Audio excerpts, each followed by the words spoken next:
Savez-vous qu'en Inde, environ 47% de la population souffre d'un faible niveau de B12 dans le corps et le reste? Parmi les 53%, seulement 26% de la population peut avoir une quantité suffisante de B12. Aux États-Unis et au Royaume-Uni, 6% des adultes de moins de 60 ans ont une carence en B12. Mais le reste est proche de 20% pour ceux qui ont plus de 60 ans. Alors, quelles sont les raisons pour lesquelles notre corps perd constamment de la vitamine B12? La vitamine B12 est l'une des vitamines les plus importantes pour notre corps en raison des fonctions des organes dans notre vie quotidienne. En fait, tout le monde veut mener un mode de vie sain. Personne ne veut de carence en vitamines dans le corps. Mais beaucoup d'entre nous ne savent même pas que nous sommes en train de combattre une carence en vitamine B12 dans notre corps.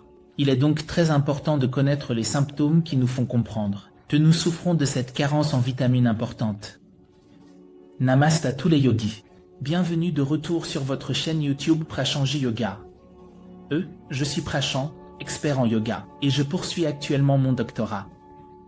Notre mission est de vous fournir les outils nécessaires à travers le yoga et un mode de vie sain afin que vous puissiez offrir l'environnement parfait à votre corps et votre esprit pour rester en bonne santé et heureux. Dans la vidéo d'aujourd'hui, je vais partager des informations très importantes sur la vitamine B12. Je vais parler des aliments végétariens que vous devez consommer quotidiennement. Si vous avez une telle carence dans votre corps, je vais également partager avec vous certaines pratiques yogiques telles que les asanas et le pranayama qui peuvent vraiment vous aider à stocker cette vitamine dans votre corps afin que vous ne rencontriez pas de problèmes liés à cette carence en vitamine. La carence en vitamine B12 est principalement trouvée dans la population végétarienne. Dans le cours d'aujourd'hui, je vais vous expliquer quelles sont les choses que vous devez manger quotidiennement pour obtenir cette efficacité en B12 sans médicaments ni suppléments supplémentaires. Commençons.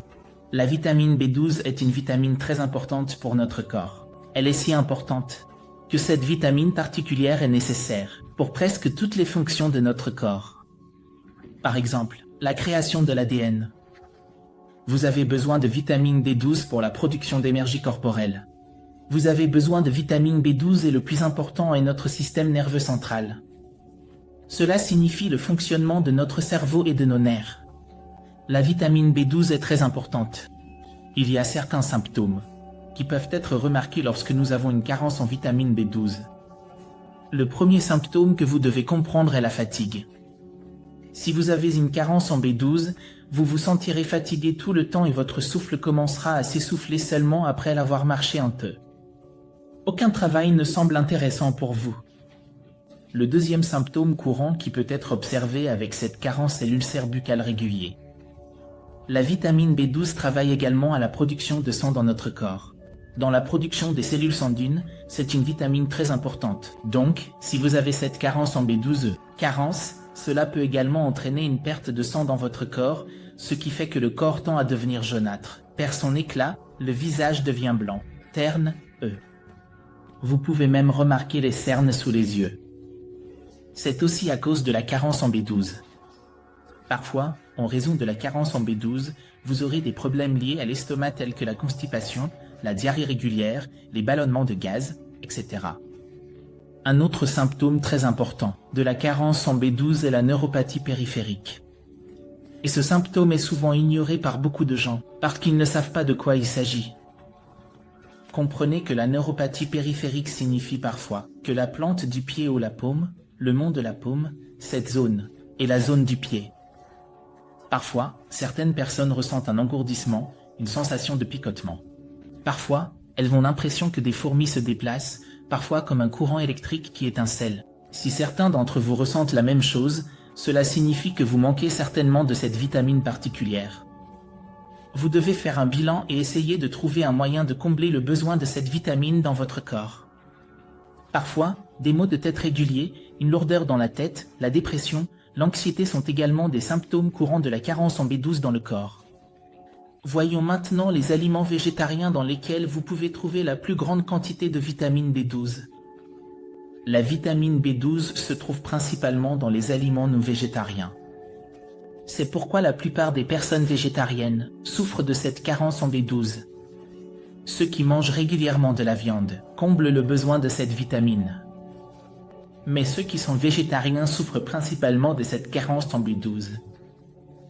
Donc, spécialement pour eux, je vais maintenant partager avec vous les aliments végétariens que vous devez ajouter à votre alimentation régulière afin de combler cette carence.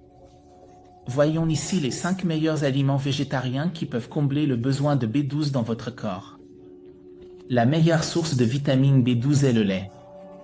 Si vous êtes végétarien et que vous ne consommez pas de lait, cela peut être la principale cause de la carence en B12 dans votre corps. Le lait contient une bonne quantité de B12, un seul verre de lait entier vous apporte 50 à 70% des besoins quotidiens de votre corps. Le reste des besoins en vitamine B12 peut être comblé par les produits laitiers tels que le yaourt, le fromage panir, le beurre, etc. Donc, buvez chaque jour un verre entier de lait, vous serez bien. De nos jours, beaucoup de gens sont végétariens, donc ils sont végétariens mais mangent des œufs. Mais ils ne mangent pas de viande, de poisson, de fruits de mer, quelque chose comme ça, mais ils mangent des œufs. Donc, si vous êtes dans cette catégorie, vous pouvez aussi manger des œufs pour satisfaire vos besoins en B12. Dans un œuf, vous pouvez obtenir 6 microgrammes de vitamine B12. Et cela représente 25% de votre besoin quotidien. Donc, si vous prenez 3 à 4 chaque jour, vous pouvez satisfaire votre besoin quotidien en B12. Mais quand vous mangez un œuf, une chose très importante à garder à l'esprit est que parfois certaines personnes enlèvent le jaune de l'œuf et ne mangent que la partie blanche externe de l'œuf. Mais, comprenez, que seule cette partie jaune contient beaucoup de vitamines. Donc, si vous enlevez cette vitamine de cet aliment, il vaut mieux pour vous de manger l'œuf entier. Une autre excellente source de vitamine B12 est les épinards.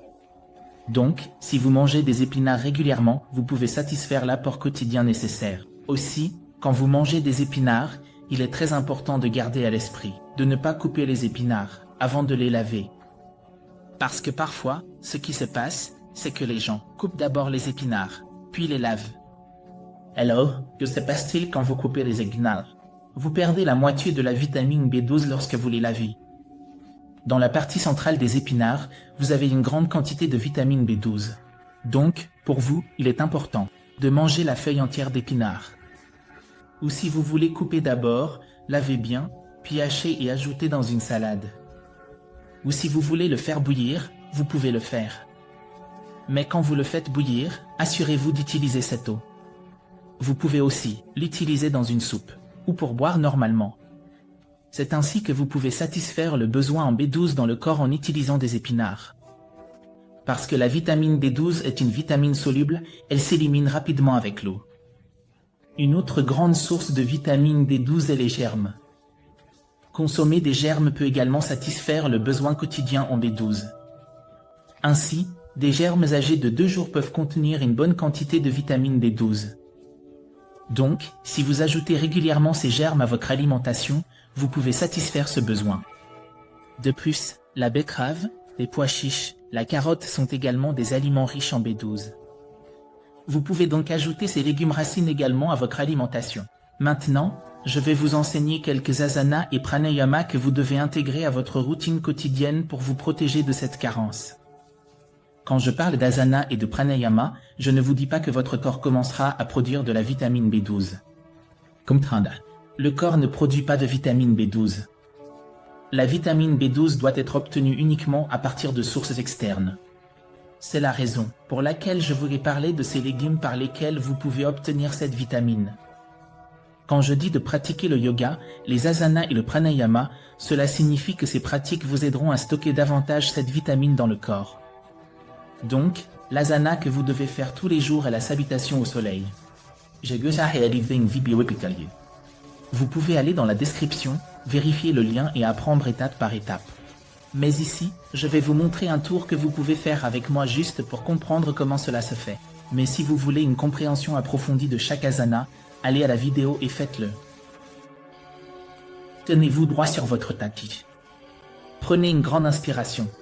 Inspirez et expirez. Paumes ensemble. Inspirez. Levez vos bras. Arquez votre dos. Expirez.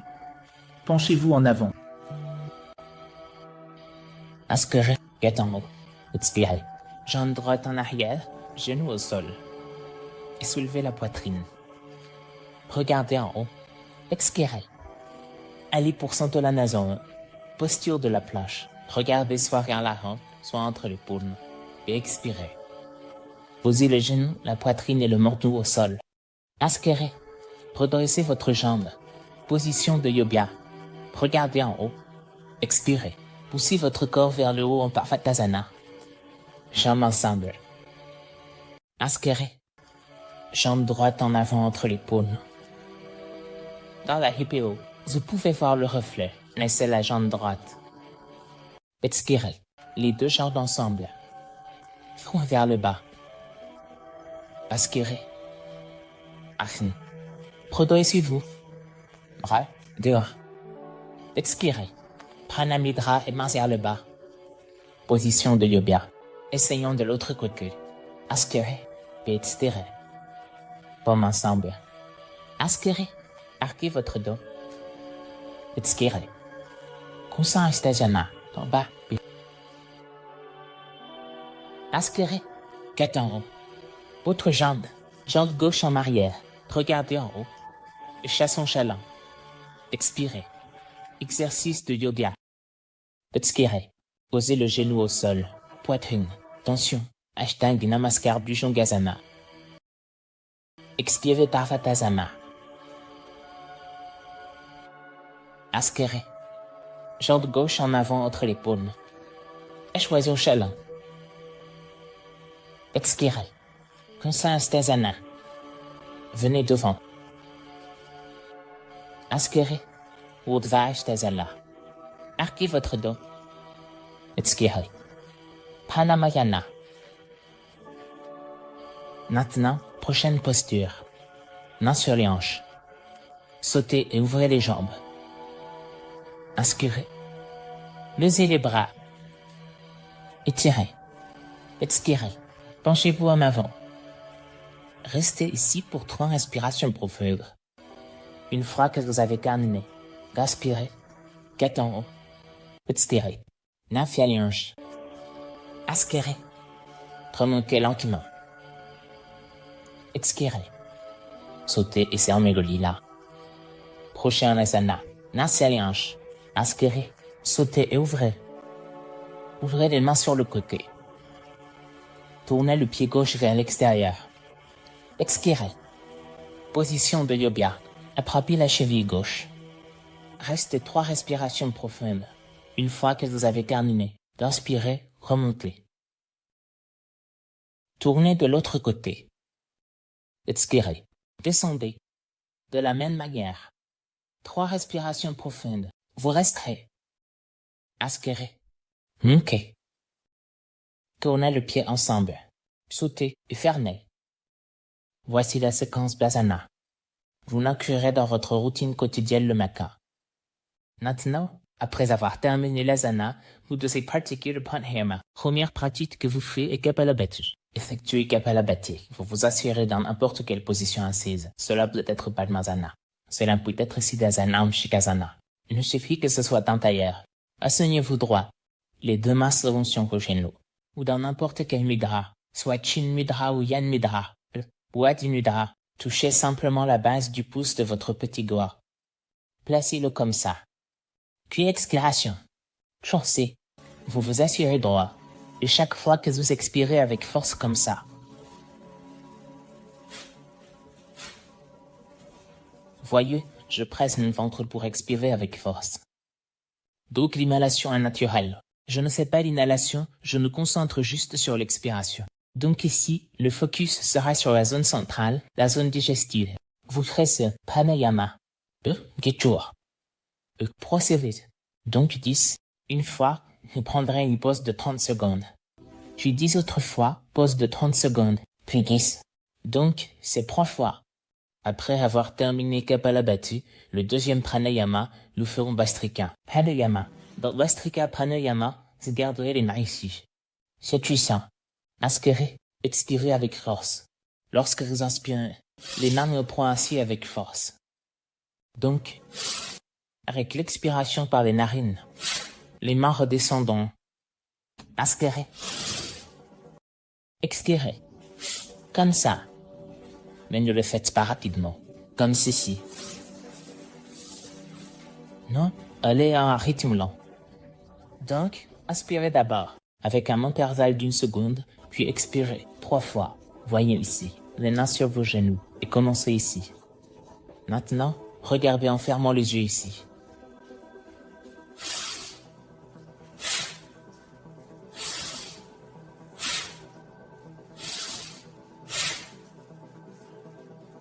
C'est ainsi que vous ferez. Dans Kapalbhati, l'accent est connu sur cette zone. Le centre du corps, la zone du nombril. Mais dans Mastika, l'accent sera ici. La zone de la poitrine. Et après avoir terminé ce Bhastrika, vous ferez enfin Anulom Vilom. Dans Anulom Vilom, vous fermez la narine droite avec le pouce de la main droite ici. Et puis inspirez par la narine gauche. De plus en plus profondément. Expirez, fermez l'autre narine et puis expirez par la première par laquelle vous avez inspiré.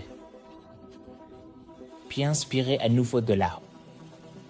Expirez par l'autre narine.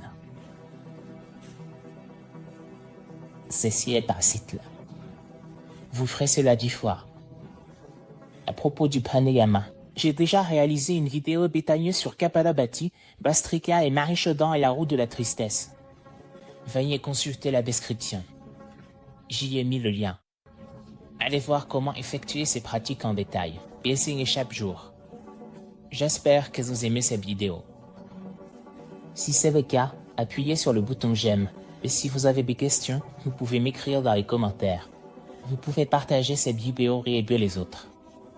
Si vous êtes nouveau sur cette chaîne, veuillez vous abonner. Ainsi, vous pourrez recevoir chaque semaine ce type de vidéos informatives liées aux pratiques de yoga pour la santé. Ce qui peut vraiment vous aider à vivre une vie sans maladie. Avec ce genre de nouvelles vidéos, je vous reverrai. D'ici là, namaste. Merci.